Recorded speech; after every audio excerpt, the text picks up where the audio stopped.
So Frank, what is a lie you tell yourself every single day? That I've made it. That you've made it? Wow. And how is that a lie? I haven't made it yet. So you know internally you got more to do. The lie that I'm telling myself that I know I need to do more, but I've made it mindset. Wow. I love that. I think I'm exactly in the same boat with you. Let's go. Let's get it. Because they call it future truths. It's a lie today, but it will be who you are. Right. And if you feed that to yourself, that's who you become. There's a thing we call be, do, have. Have you heard about it? No. You gotta be to do it. Then you need to act according to what you want to be. Then you have. So without being or thinking that you're a billionaire and doing what a billionaire would do, you never get a billionaire. Well said. Income or asset or whatever. Most of the time we were taught to do the other way around. Right. I'm going to make $1 billion first, then I'm going to become a billionaire. You're a billionaire here first. Yes. Well said. Well, I mean, millionaire is fine, but there's too many of them. Too many now. Yeah. You don't have to have a mindset to become a millionaire, I think. Okay. Yeah. Luck can get you to million. Yeah. Luck cannot get you to billion. I think so. Well, different type of luck. Sure. Anyways. You know, I met some of the founders of the marketing side of IFX, and it was super solid. Cool. Got some new collaborations going. What did you like about those guys? They've done...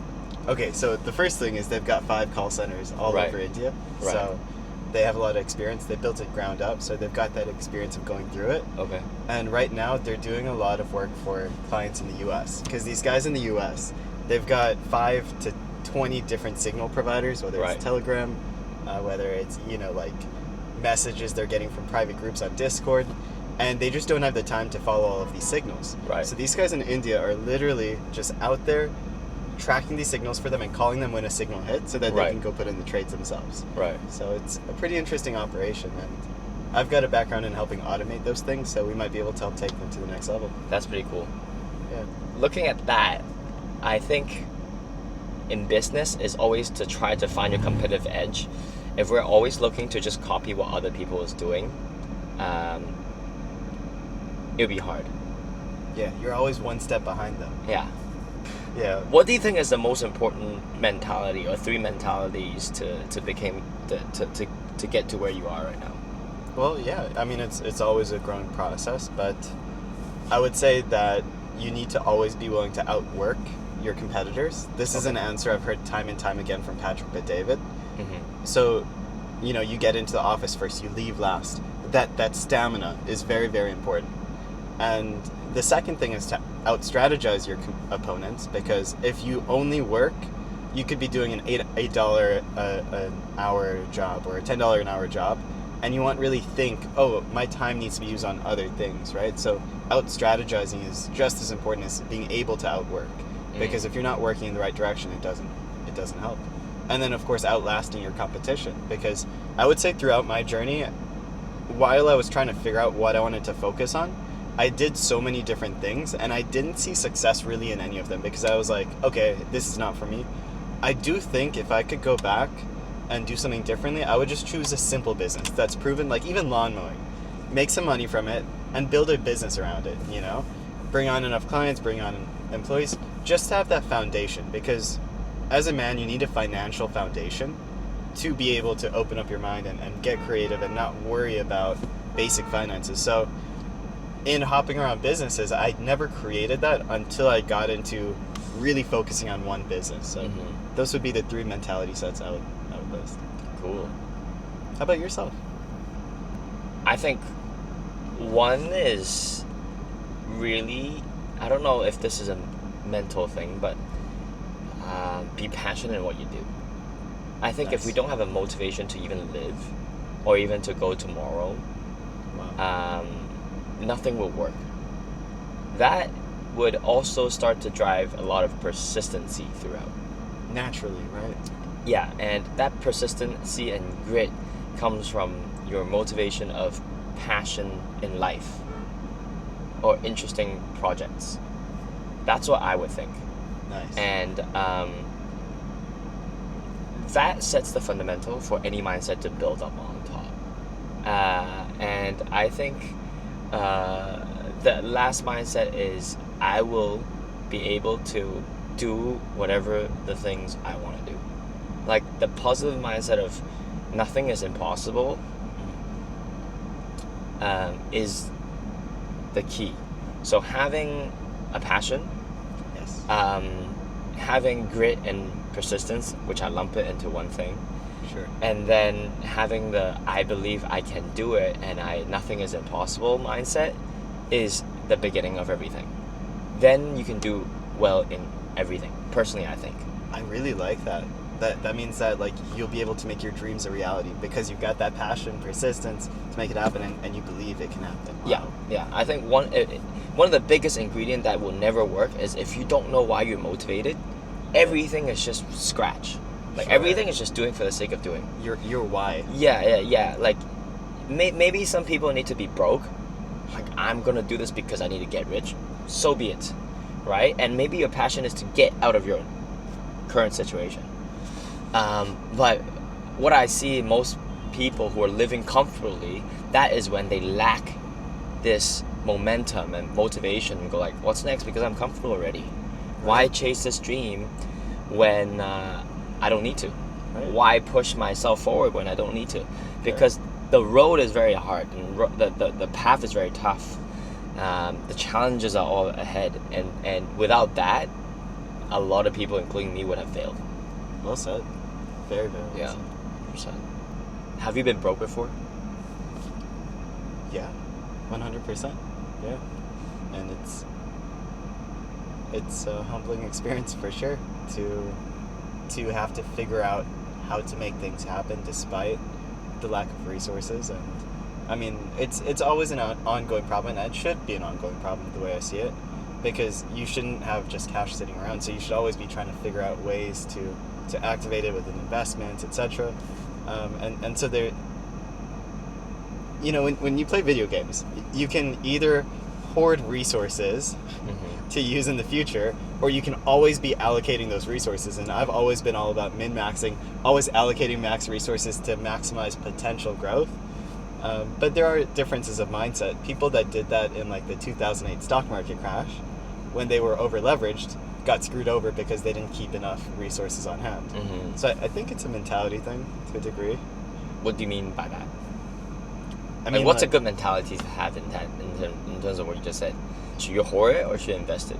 It's interesting. I would much rather be worth 9 figures and using my capital than worth 10 figures. A billionaire that only hoards capital and doesn't live life or use the resources versus someone who makes the money but then they're always spending it to enrich the community, build new businesses. Like, that's actually living life. So I do think it is a balance. Like, it's not about hoarding, but it also is having a healthy balance to keep growing, because life is about being active rather than just being stagnant. And you're not solving to succeed in business just so you can retire and be lazy, because that's not the point to life. The point is activity. That is life. What do you think the point to life is? What is the point of life? Wow, that's a deep question right there. We'll put it in 2 sentences. Sure. In a It sense, doesn't have to be right. I mean, there's never a right answer, but well, I believe that our spirits, our souls, are all part of God, and like we're all connected in a way, and it's like God experiencing existence through us. We're like drops compared to God being like the ocean. And so getting to live this experience where we're all pieces of this like super soul essentially of God, and getting to share these experiences with each other, having that kind of mentality removes judgment from your head. When you look and you judge someone like, oh, you know, that's someone who's good, that's someone who's bad. Well, no, that's in a way you also, you know, because you share that so spirit. if you need to wrap things up in a nutshell, what is your life motto that you would love to live by at this current stage, however you like to put life is or whatever Sure. you're going through, like To live authentically to purpose. And I believe my purpose right now is to empower people financially to give them the tools and the resources they need to not only sustain, but to thrive in their financial life. And I do that heavily through the Forex industry and through curating investment opportunities that are institutional grade, but for a retail audience, to just give that opportunity to people. Right. And I do believe that there's phases to life. The first 20 years of your life is all about learning and understanding the world. Mm-hmm. The next 20 years of your life is about going out, working, getting into business, making money. The next 20 years is being a thought leader, giving back, and sustaining. And then the last 20 years is just enjoying life and experiencing it before the end of it. Cool. Let's say Right. you're going to be stranded on an island for 1 year. Right. Now let's say it's like a tropical island. You can survive, but you'll have no communication with the outside world. Right. And you got to pick 3 people to be on that island with you, but they have to be people that have already passed away, like they're from history, right? Cool. And you get to have that 1 year with them. One of these questions. Huh? And then you come back to reality from there, right? So who are the 3 people you pick to be on that island with you? I like Charlie Munger a lot. Charlie Munger. Okay. Working with Warren Buffett. Yes, I think he is super funny. Like when I watch all these board members' events, Yeah. it's just hilarious. Like he's a fine line between joke and being serious. I do love Warren Buffett as well, but I mean he's still here. Right. I think the second person that I would love to talk to and have is also Steve Jobs. Right. Just because it's one of the things that I found really crazy is I don't know if he comes back what he thinks of Apple today. Wow. I don't know how long he has planned. Man, I think he would be so disappointed because he was always at the You cutting think? edge. You right? think? Truly, because dude, every product he came out with was revolutionary. No, it's just half-assed stuff, right?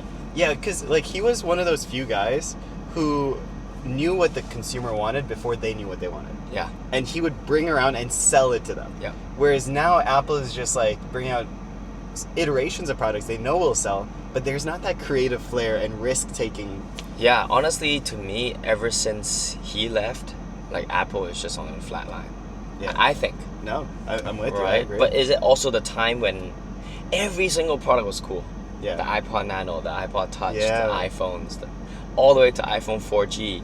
It's still pretty cool. And if they failed in the best way possible. You look at that AR headset, Yeah. and that was just sad. It's still, yeah, exactly. So I think he has a great mindset. He understands marketing, and he's the first person who just rocks a t-shirt and jeans and does a presentation now everyone follows. Yeah. He is the benchmark for a lot of things back in the days. Right. And I've always wondered what was his plan before he left for Apple. Is it going into services, Wow. or is it going into cloud, or when he comes back would he be disappointed? What would he change? Sure, and him talking to Charlie Munger, because I'm sure Charlie's invested in Apple, that's going to be an interesting collab. It would be interesting. Yeah. And also funny. Sure.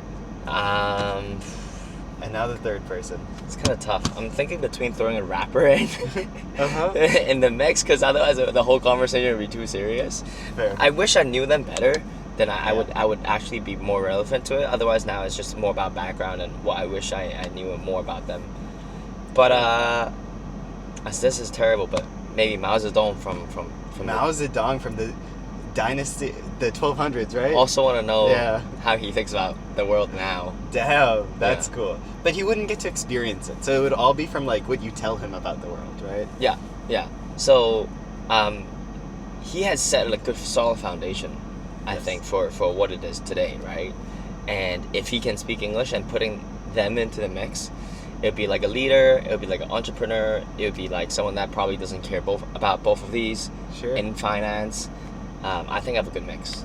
Yeah. That's fun. What, Great would- answer. what would you do? Okay. What'd you pick? All right. So you had a sausage party, Right. 12 guys. I don't know if I would want to live with just a bunch of guys for a year on an island. But okay. Let's I mean, Let's think that's about dead this. and you want to come bring back? Yes. Yeah. Okay, I'm listening. I'm listening. Oh, I'm God, listening, you're bro. making it sound horrible. I'm listening. Okay. Who are you bringing back? All right. So for my 3, Wait, and when they come back, what age are they at? what age are they? I guess you should be able to choose, right? Wow, You should be able to really? choose. Okay, I did not think about that. Because imagine, like, Charlie Munger, he's going to be super old. If you bring him back older, he has more wisdom and knowledge off his life, but he ain't going to be able to help you grab, like, coconuts and shit, you know? Like, so, you know, pros and cons. Pros and cons. All right. I can't wait for your answer. All right. So, you know that one, like, Australian dude that would hunt crocodiles and died to one, like Steve Irwin, I want to say?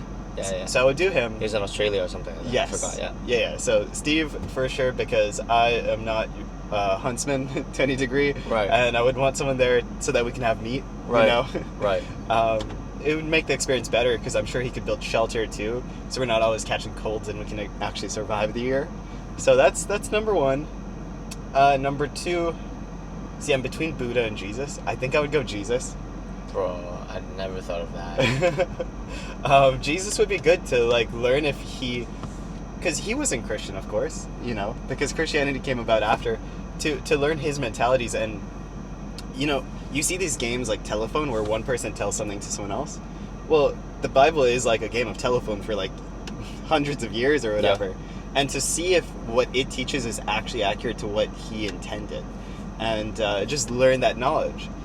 But knowledge is power, yes, and I would learn all of that from him directly. But how would people in the real world believe me?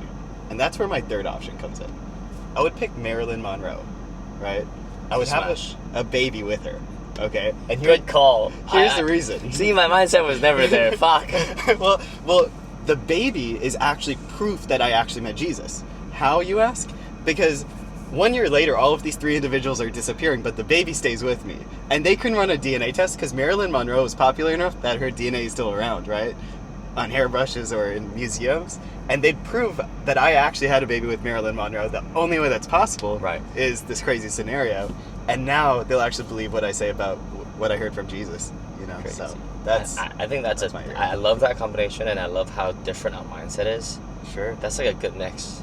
It's like having sex in front of Jesus. Oh, God. Without getting the poop. You're not getting you know, like... He's like, I was not made that way. That's a good mix. Like, that is life. My life sounds a bit sad. I mean, it was your first time answering that fair question. Enough, I've thought about this a little bit, to be honest with you. I see. You've been dreaming about this. Okay, yeah, no, I've never thought about things like that.